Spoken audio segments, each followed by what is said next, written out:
Hello. कैसे हो दोस्तों? राजस्थान सेवा नियम का आज अपन नियम संख्या 11, 12 और 13 तीन नियम देखेंगे आज की क्लास में। दोस्तों,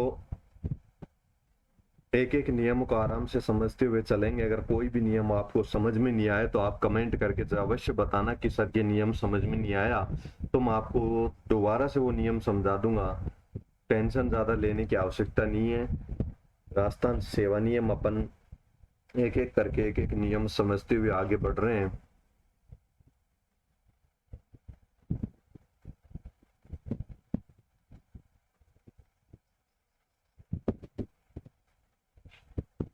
क्लास शानदार होने वाली है दोस्तों। देखना, एक एक नियम आपको समझ में आएगा। सरल भाषा में बिल्कुल एक एक पॉइंट समझाऊंगा आपको।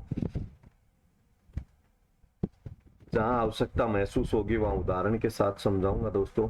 तो अब सबसे पहले तो अपन बात करेंगे नियम 11 की। दोस्तों, नियम 11 किसके संबंध में है ये समझेंगे सबसे पहले। दोस्तों, चिकित्सा प्रमाण पत्र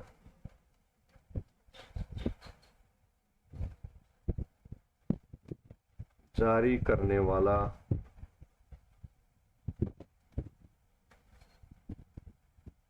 सक्षम प्राधिकारी।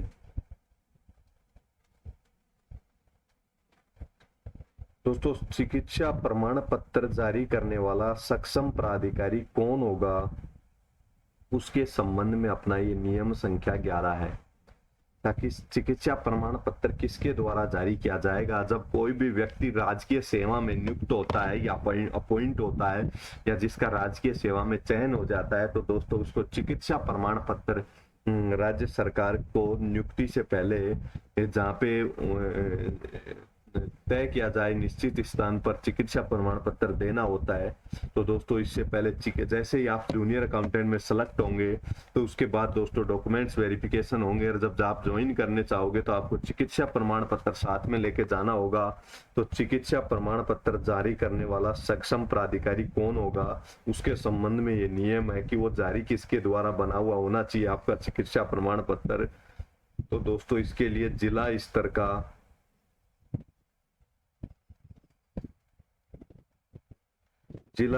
का मुख्य चिकित्सा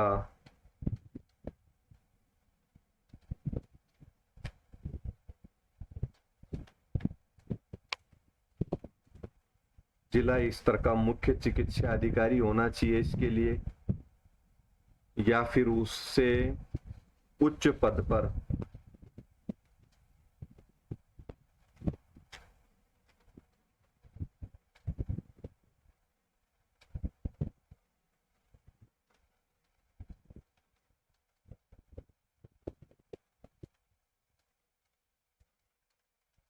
दोस्तों चिकित्सा प्रमाण पत्र पर हस्ताक्षर कौन करेगा? जिला स्तर का मुख्य चिकित्सा अधिकारी करेगा, या उससे उच्च स्तर का चिकित्सा अधिकारी आपके चिकित्सा प्रमाण पत्र पर, स्वास्थ्य प्रमाण पत्र पर हस्ताक्षर करेगा।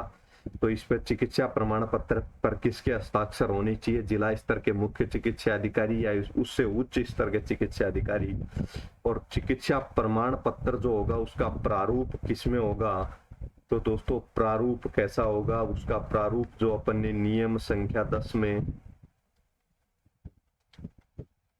प्रारूप नियम 10 में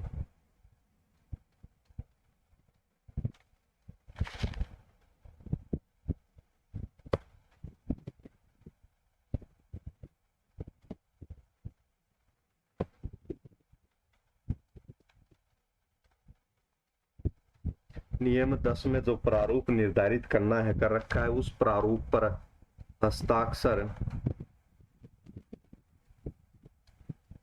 होनी चाहिए। किसके हस्ताक्षर होंगे दोस्तों? ये ऊपर जो अपने चिकित्सा अधिकारी या उससे उच्च स्तर का चिकित्सा अधिकारी है उसके हस्ताक्षर होने चाहिए। नियम संख्या 10 में जो प्रारूप दे रखा है उसमें आपका चिकित्सा प्रमाण पत्र बना हुआ होना चाहिए। एक पॉइंट तो अपना ये हो गया। अगर दोस्तों किसी महिला कर्मचारी या कोई कोई महिला है, उसका राजकीय सेवा में चयन हो जाता है, तो उसको भी स्वास्थ्य प्रमाण पत्र बनवाना होगा। तो दोस्तों महिला है, किसी महिला का आप मान के चलिए, जैसे जूनियर अकाउंटेंट में किसी महिला का सिलेक्शन हो जाता है, तो उसको महिला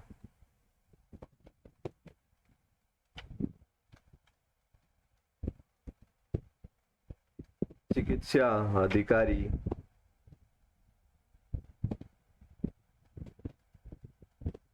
महिला चिकित्सा अधिकारी का प्रमाण पत्र आवश्यक होगा।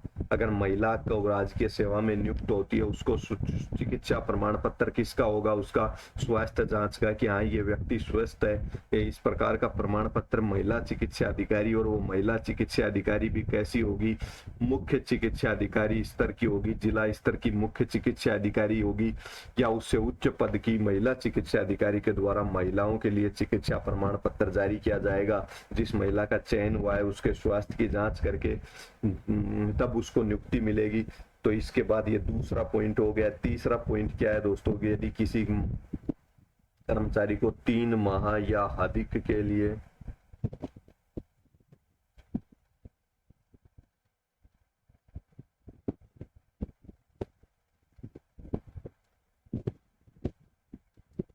अस्थायी कर्मचारी 3 माह या अधिक के लिए अस्थायी कर्मचारी संविदा पर कॉन्ट्रैक्ट पर 3 माह या इससे अधिक के लिए किसी को कर्मचारी लगाया जाता है, तो उसके लिए भी क्या करना पड़ेगा?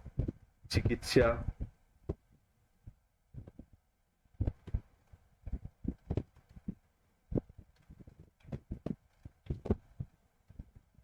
चिकित्सा अधिकारी से 3 माह या अधिक के लिए अगर अस्थायी कर्मचारी को अस्थायी रूप से लगाया जाता है किसी कर्मचारी को लिए, उसके भी लिए भी चिकित्सा अधिकारी से प्रमाण पत्र बनाना होगा। लेकिन इसके लिए दोस्तों कोई भी चिकित्सा अधिकारी बना देगा जो राजकीय चिकित्सालय में हो। इसके लिए जिला स्तर का चिकित्सा अधिकारी होना आवश्यक नहीं है। अस्थायी रूप से अगर 3 माह या अधिक के लिए किसी कर्मचारी को नियुक्त किया जाता है, चिकित्सा प्रमाण पत्र तो आवश्यक होगा, लेकिन वो राजकीय चिकित्सक कोई भी बना देगा जो राजकीय चिकित्सक है। जिला स्तर का चिकित्सा अधिकारी होना आवश्यक नहीं है इसके लिए। तो ये अपना तीसरा पॉइंट देखा अपन ने।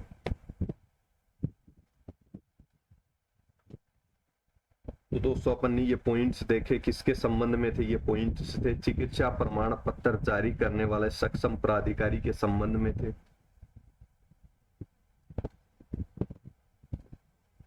अब दोस्तों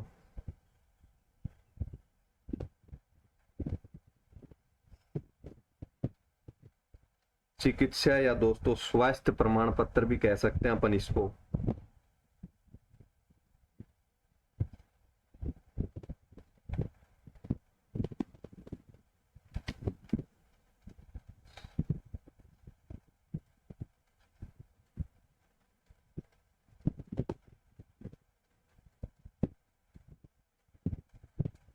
दोस्तों चिकित्सा एवं स्वास्थ्य प्रमाण पत्र से मुक्त किए हुए कर्मचारी कौन से होंगे? तो दोस्तों चिकित्सा और स्वास्थ्य प्रमाण पत्र से मुक्त किए हुए कर्मचारी कौन से होंगे? तो दोस्तों इसके संबंध में सबसे पहला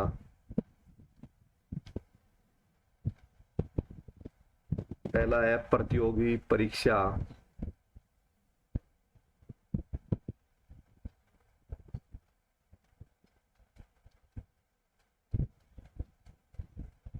दोस्तों जिस कर्मचारी का चयन प्रतियोगी परीक्षा के माध्यम से हुआ है और उसकी प्रतियोगी परीक्षा में चिकित्सा परीक्षा भी शामिल है, यानी कि मेडिकल भी शामिल है, तो ऐसे कर्मचारी को स्वास्थ्य प्रमाण पत्र देने की आवश्यकता नहीं है। ऐसा किस में होता है दोस्तों? पुलिस विभाग में एसआई भर्ती हो या कांस्टेबल। तो दोस्तों एसआई भर्ती हो या कांस्टेबल भर्ती हो, इसमें अब पुलिस विभाग में एसआई और कांस्टेबल आदि की भर्ती की प्रक्रिया क्या है? इसकी भर्ती की प्रक्रिया है लिखित परीक्षा। तो दोस्तों लिखित परीक्षा में उसके दिमाग का टेस्ट किया जाता है, फिर उसके बाद उसकी ली जाती है फिजिकल।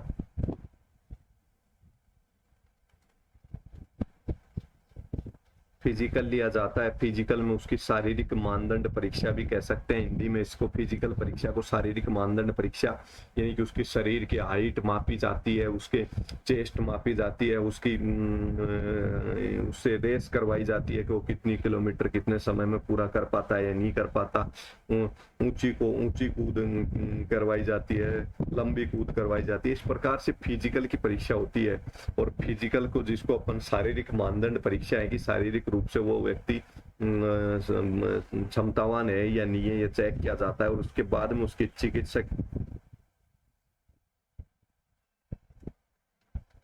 चिकित्सा परीक्षा होती है, जिसको अपन बोलते होंगे, बहुत बार आपने सुना होगा कि मेडिकल में पॉइंट बना दिया, यानी कि चिकित्सा परीक्षा होती है, उसके स्वास्थ्य की जांच होती है। तो ऐसे कर्मचारियों को क्या करते हैं जिसकी प्रतियोगिता परीक्षा में चिकित्सा परीक्षा आवश्यक हो। दोस्तों, आप जूनियर अकाउंटेंट की एग्जाम देंगे, आपको स्वास्थ्य प्रमाण पत्र ले जाके देना होगा, क्योंकि आपकी परीक्षा में केवल 2 पेपर देने हैं। जो बंदा पास हो जाएगा, केवल लिखित परीक्षा है, केवल लिखित परीक्षा है, जो बंदा पास हो जाएगा उसको ज्वाइनिंग मिलेगी। तो स्वास्थ्य प्रमाण पत्र बनवा के ले जाना पड़ेगा जिला स्तरीय मुख्य चिकित्सा अधिकारी से या उससे ऊपर के अधिकारी से, क्योंकि आपकी परीक्षा में आपकी प्रतियोगी परीक्षा हुई है, उसमें चिकित्सा परीक्षा शामिल नहीं है। तो ऐसी स्थिति में इनको चिकित्सा परीक्षा जिनकी प्रतियोगी परीक्षा में शामिल है उनको प्रमाण पत्र की आवश्यकता नहीं है। आपको प्रमाण पत्र ले जाना पड़ेगा, क्योंकि आपकी परीक्षा में चिकित्सा प्रमाण पत्र की आवश्यकता है, क्योंकि प्रतियोगी परीक्षा में चिकित्सा परीक्षा आपकी में नहीं होती है। 3 माह या दोस्तों कम समय के लिए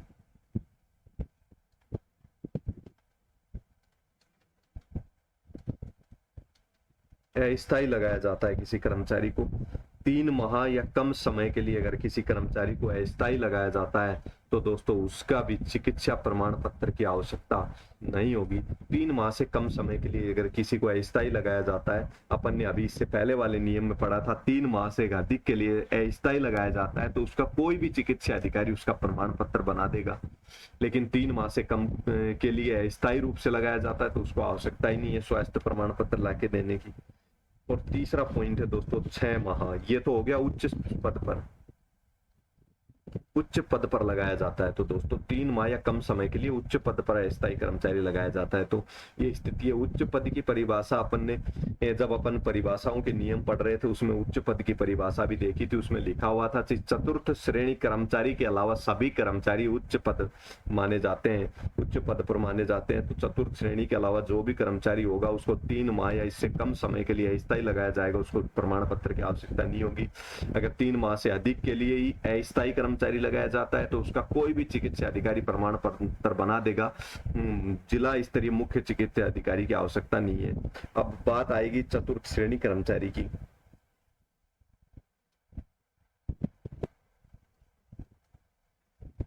छह माह से कम समय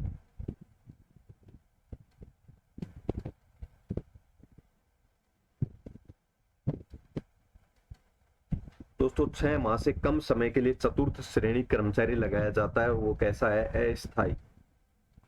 6 माह से कम समय के लिए चतुर्थ श्रेणी कर्मचारी अस्थायी लगाया जाता है तो उसको उसको भी क्या आवश्यक नहीं है, चिकित्सा प्रमाण पत्र देना आवश्यक नहीं है। अगर 6 माह से अधिक है तो दोस्तों उसको चिकित्सा स्वास्थ्य प्रमाण पत्र देना तो आवश्यक है, लेकिन उसको जिला स्तरीय अधिकारी से आवश्यक नहीं है, कोई भी चिकित्सा अधिकारी से बनवा लेगा जो राजकीय सेवा में लगा हुआ है।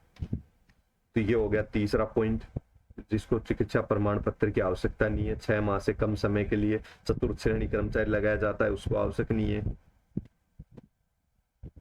अब अगला पॉइंट है दोस्तों, अस्थायी को क्या है? कर्मचारी है और उसका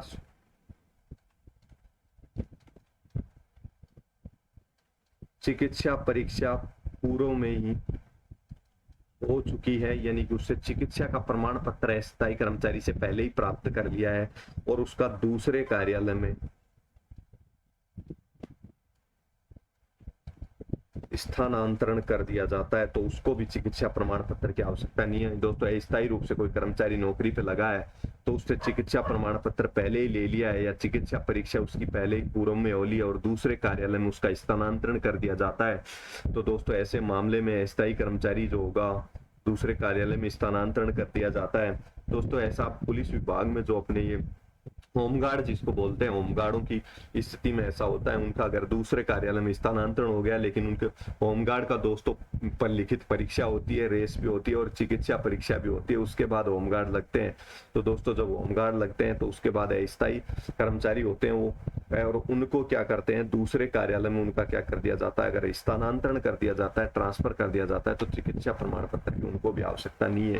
यानी कि अस्थायी कर्मचारी हो, चिकित्सा परीक्षा पूर्व में हो गई हो, कार्यालय में स्थानांतरण हो गया, तो आवश्यक नहीं है। अपन ने 4 पॉइंट देखे किन किन को चिकित्सा प्रमाण पत्र की आवश्यकता नहीं है। अब अपन 5वां पॉइंट देखेंगे। कोई सेवानिवृत्त हुआ है कोई कर्मचारी,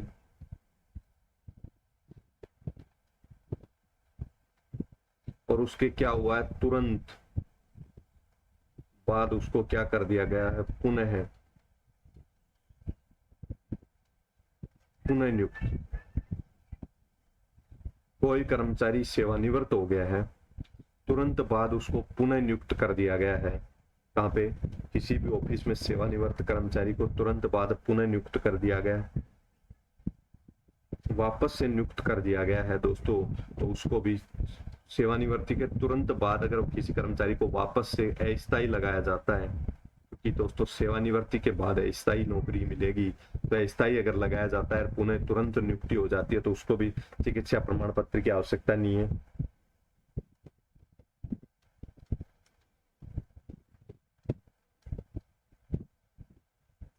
शारीरिक रूप से असशक्त जिसको क्या कहते हैं अपन, शारीरिक रूप से असशक्त को अपन दिव्यांग भी कहते हैं। तो दोस्तों जो कर्मचारी दिव्यांग है, तो दोस्तों दिव्यांग जब राजकीय सेवा में चयन हो रहा है, किसी का क्या हो रही है, नियुक्ति हो रही है, और किसके द्वारा, विशिष्ट नियोजन द्वारा,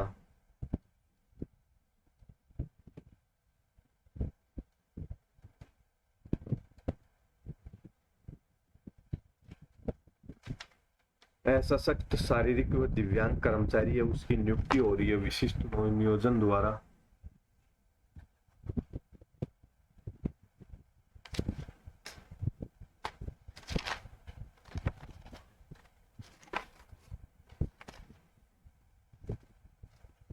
एक मिनट दोस्तों।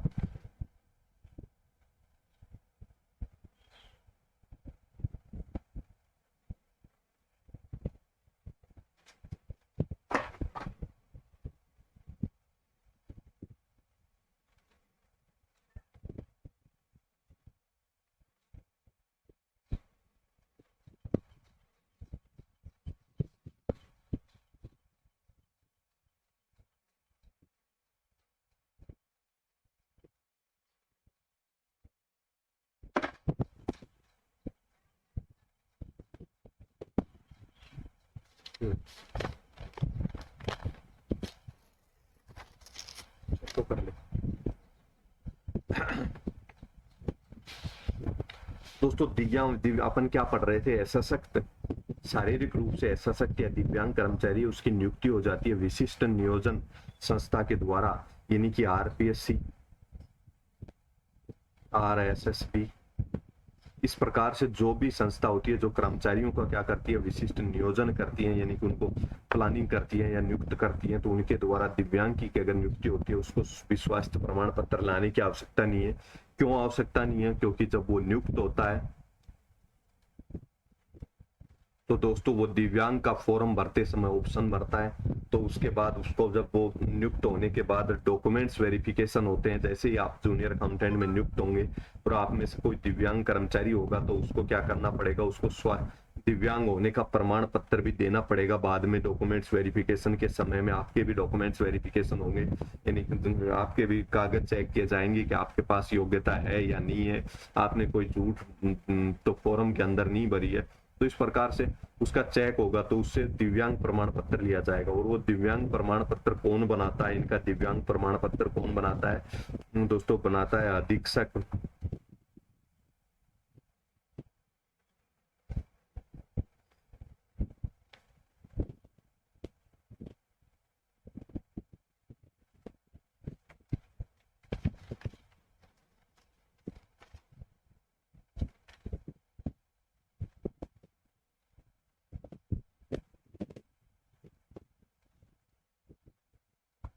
दोस्तों अधीक्षक या कौन बनाता है? मुख्य चिकित्सा अधिकारी द्वारा गठित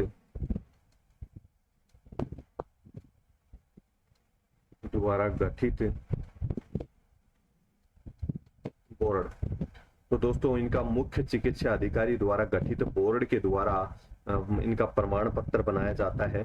तो दोस्तों ये प्रमाण पत्र जब इन्होंने डॉक्यूमेंट चेक होते हैं तब उपलब्ध करा दिया, तो इनको अलग से कोई चिकित्सा प्रमाण पत्र बनवा के देने की आवश्यकता नहीं है। तो ये तो हो गया किन किन को चिकित्सा प्रमाण पत्र देने की आवश्यकता नहीं है। अब दोस्तों कुछ अपवाद है जनक परिस्थितियां बनती है जिनमें चिकित्सा प्रमाण पत्र देना आवश्यक हो जाएगा। तो दोस्तों वो परिस्थितियां कैसी हैं वो समझेंगे अपन एक एक। इस नियम के अपवाद क्या है? अपवाद मतलब इनको प्रमाण पत्र देना होगा।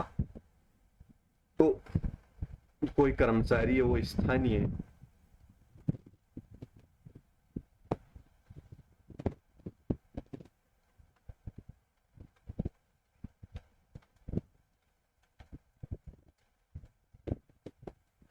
स्थानीय निधि से वेतन प्राप्त करता है,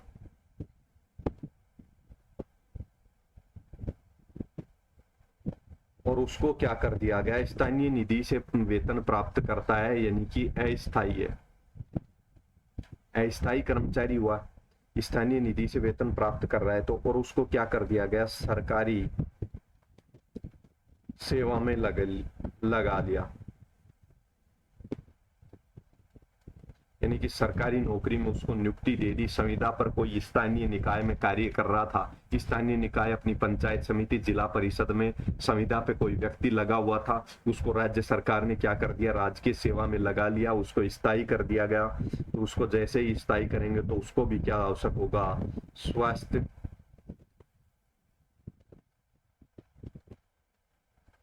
पत्र, स्वास्थ्य प्रमाण पत्र उसके लिए भी आवश्यक होगा। ये हो गया एक। तो दूसरा दोस्तों किसी ने क्या किया? सरकारी सेवा से क्या दे दिया? त्याग पत्र, त्याग पत्र दे दिया, और वो दोबारा से मान लीजिए तृतीय श्रेणी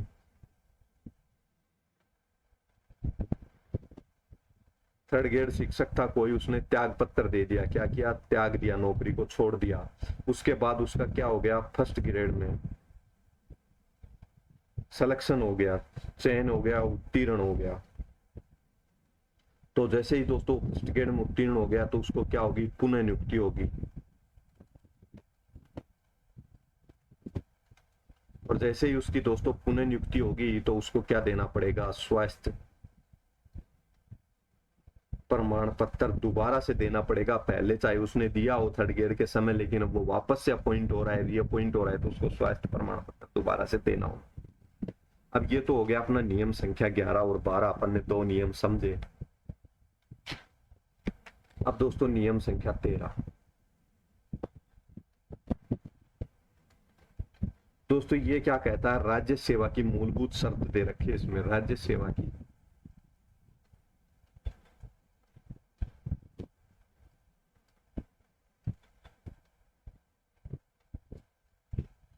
राज्य सेवा की दोस्तों मूलभूत शर्त दे रखी है। और वो शर्त क्या दे रखी है? दोस्तों शर्त दे रखी है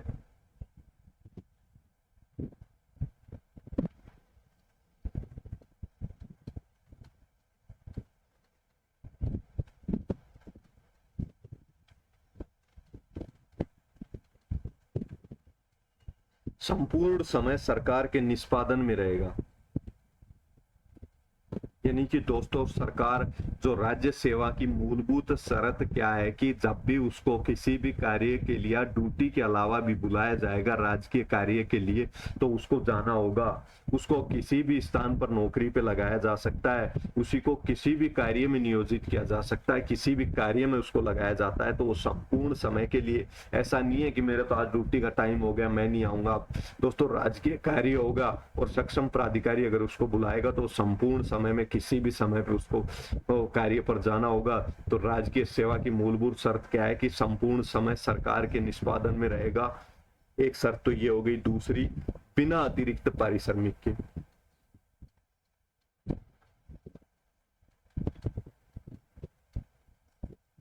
दोस्तों ऐसा नहीं है कि उसको अतिरिक्त पारिश्रमिक दिया जाएगा, ड्यूटी के अलावा भी कार्य करना पड़ेगा तो उसको कोई अतिरिक्त पारिश्रमिक नहीं दिया जाएगा। और उसको जब भी सरकार को आवश्यकता पड़ेगी, जिस भी कार्य के लिए आवश्यकता पड़ेगी तो उसको जाना होगा। ऐसा आपने देखा होगा कोरोना काल में सभी शिक्षकों की वापस से ड्यूटी लगा दी गई थी, छुट्टियां पड़ी हुई थी, कर्मचारी तो कह सकता था मेरी छुट्टियां हैं, लेकिन दोस्तों ऐसा नहीं होता है। राजकीय सेवा में जब आप लगोगे तो आप 24 घंटे के लिए यानी कि संपूर्ण समय के सरकार के निष्पादन में रहेंगे, यानी कि सरकार का कार्य निष्पादन करने के लिए संपूर्ण समय तैयार रहेंगे, बिना अतिरिक्त वेतन आपको कार्य करना होगा। तो ये दोस्तों ये मुख्य शर्त है, राज्य सेवा की मूलभूत शर्त है, आप याद रखना ये शर्त। और दोस्तों वेतन ऐसी जगह पर भी लगाया जा सकता है जहां पर वेतन उसको किससे मिले, स्थानीय निधि से वेतन मिले, ऐसी जगह पर भी लगाया जा सकता है, या संचित निधि से। यानी दोस्तों राजस्थान इसका अर्थ हुआ, या राजस्थान पंचायत समिति व जिला परिषद, राजस्थान पंचायत समिति व जिला परिषद अधिनियम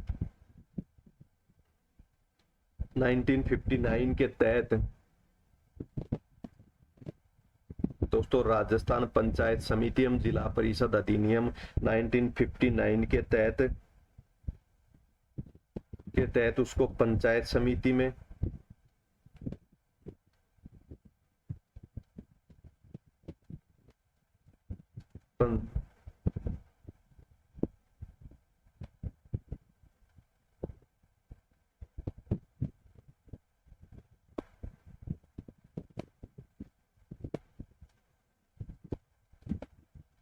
लगाया जा सकता है। दोस्तों अब ये देखिएगा राजस्थान से राज्य सेवा की मूलभूत शर्त क्या थी कि संपूर्ण समय जब भी राज्य सरकार को आवश्यकता पड़ेगी, रात को भी जाना पड़ सकता है, यानी कि कभी भी राज्य सरकार को जैसे ही आवश्यकता पड़ेगी सक्षम प्राधिकारी द्वारा बुलाया जाएगा तो संपूर्ण समय सरकार के निष्पादन के लिए रहेगा, बिना अतिरिक्त पारिश्रमिक के रहेगा, उसको अतिरिक्त कोई पारिश्रमिक नहीं मिलेगा, छुट्टी के अलावा भी कार्य करना पड़ेगा तो उसको पारिश्रमिक नहीं मिलेगा, हमेशा सरकार के कार्य के लिए तैयार रहेगा। ये इसकी से राज्य सेवा की मूलभूत शर्त है। वेतन उसको स्थानीय निधि से मिले या संचित निधि से मिले, दिया जा सकता है, स्थानीय निधि से भी दिया जा सकता है। पंचायत, राजस्थान पंचायत समिति एवं जिला परिषद अधिनियम 1959 के तहत उसको किसी पंचायत समिति जिला परिषद में भी लगाया जा सकता है जहां पे उसको स्थानीय निधि से वेतन प्राप्त हो। ऐसी जगह पे भी उसको अगर नियुक्त किया जाएगा तो भी उसको जाना होगा, यानी कि बिना शर्त के सरकार को का कार्य करना होगा। संपूर्ण समय में कभी भी उसको कार्य पे बुलाया जा सकता है, बिना शर्त के, बिना उसके कार्य करना, किसी भी कार्य में नियोजित किया जा सकता है। राज्य सेवा की मूलभूत शर्त एक लाइन में अगर आप याद करना चाहो तो सीधे शब्दों में किसी भी समय बुलाया जा सकता है, किसी भी कार्य के लिए बुलाया जा सकता है, और उसको राजस्थान पंचायत समिति जिला परिषद अधिनियम 1959 के तहत पंचायत समिति एवं जिला परिषद में भी नियुक्त किया जा सकता है जहां उसको स्थानीय निधि से वेतन मिलेगा। तो ये पूरा नियम है राज्य सेवा की मूलभूत शर्त। ये शर्त कब लागू होगी? ये शर्त दोस्तों जब लागू होगी जब अन्य कोई नियम इसके संबंध में नहीं बनाया गया हो, क्योंकि अब एक पॉइंट आपको यहाँ पे समझा देता हूं दोस्तों। आरटी एक्ट 2009 जो है, राइट टू एजुकेशन एक्ट जो है, इसके तहत शिक्षक को 3 कार्यों के अलावा नहीं लगाया जा सकता। 3 कार्यों के अलावा, शिक्षण से संबंधित कार्यों को छोड़ के 3 कार्यों के लिए, एक तो आपदा राहत कार्य में लगाया जा सकता है इनको, दूसरा चुनाव कार्य में, आपदा राहत कार्य में शिक्षक को लगाया जा सकता है, दूसरा इसको किस में लगाया जा, चुनाव कार्य में, और तीसरा जनगणना में। इन 3 कार्यों के अलावा शिक्षा से संबंधित कार्यों को छोड़कर इन 3 कार्यों के लिए अलावा नहीं लगाया जा सकता, ऐसा आरटी अधिनियम 2009 में कहा गया है। तो दोस्तों फिर वहां पे ये शर्त फैल हो जाएगी, क्योंकि उनके लिए जब तक कोई और नियम बने हुए नहीं है तब तक ये लागू होगा। और अगर कोई नियम बना हुआ है तो उसके लिए तो आरटी अधिनियम 2009 के तहत इनको शिक्षा से संबंधित कार्य में इनको आधी रात को भी बुलाया जा सकता है। उसके अलावा केवल 3 कार्यों के लिए शिक्षक को बुलाया जा सकता है। आपदा रात, कोरोना काल एक तरह से आपदा थी तो उसको उसके समय इनको ड्यूटी लगाई थी, चुनाव कार्य में भी लगाया जा सकता है और जनगणना के कार्य में भी लगाया जा सकता है। तो दोस्तों ये अपन ने नियम संख्या 13 समझा। अब दोस्तों एक एक नियम का आप स्क्रीनशॉट ले लें। दोस्तों नियम संख्या 11, एक पेज नंबर 1, 2, 3, 4, 5। दोस्तों वापस से 1 मिनट, 1, 2, 3, 4, 5, 6।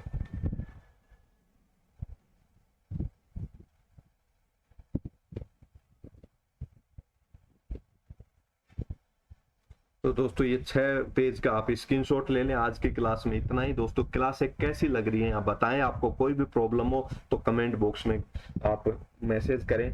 दोस्तों सीधे शब्दों में अपन एक बार इनको रिवाइज करना चाहूंगा मैं, अगर आप रिवाइज करना चाहें तो, अन्यथा तो आपको जिसको समझ में आ गया वो क्लास को ट्वीट कर सकता है। नियम संख्या 11 चिकित्सा प्रमाण पत्र जारी करने के संबंध में था। जिला का मुख्य अधिकारी जिला मुख्य अधिकारी जारी करेगा या उससे ऊपर के पद का अधिकारी जारी करेगा। प्रारूप जो अपना 10 में था उसी पे हस्ताक्षर करके करेगा। महिलाओं को महिला चिकित्सा अधिकारी करेगी, वो भी कैसी होगी, मुख्य जिला चिकित्सा अधिकारी या उससे उच्च पद पर होनी आवश्यक होगी।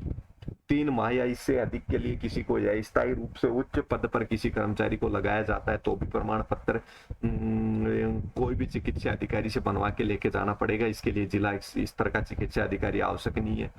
यदि ऐसे कर्मचारी को नियमित कर दिया जाए, यानी कि जो अस्थायी लगाया था और उसको स्थायी कर दिया जाएगा, तो 7 दिन में उसको जिला स्तरीय चिकित्सा अधिकारी से प्रमाण पत्र बनवा के प्रस्तुत करना होगा। किन को स्वास्थ्य प्रमाण पत्र से मुक्त किया गया, यानी कि किन कर्मचारियों की आवश्यकता नहीं है जिनकी प्रतियोगी परीक्षा में ही चिकित्सा परीक्षा शामिल हो। 3 माह से कम समय के लिए उच्च पद पे लगाया गया हो, 6 माह से कम समय के लिए चतुर्थ श्रेणी कर्मचारी लगाया गया हो तो उसको भी आवश्यक नहीं है।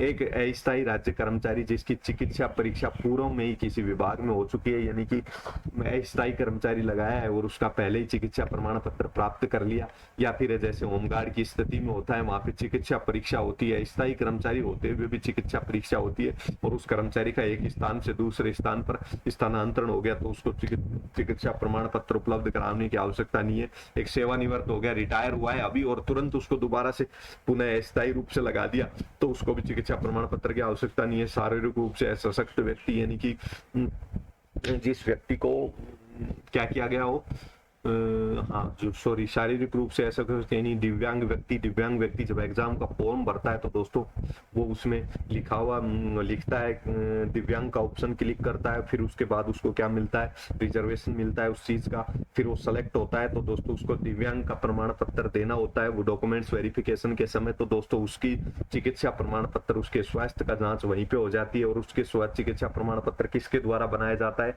जिला स्तरीय अधीक्षक द्वारा गठित बोर्ड द्वारा बनाए जाते हैं। 3 से 4 चिकित्सकों के द्वारा मिलकर उसके स्वास्थ्य की जांच की जाती है, फिर जारी किया जाता है। तो वो वहां पे उसको चिकित्सा प्रमाण पत्र जब वो दे देता है डॉक्यूमेंट्स वेरिफिकेशन के समय, तो बाद में उसको उपलब्ध कराने की आवश्यकता नहीं है। स्थानीय निधि, अब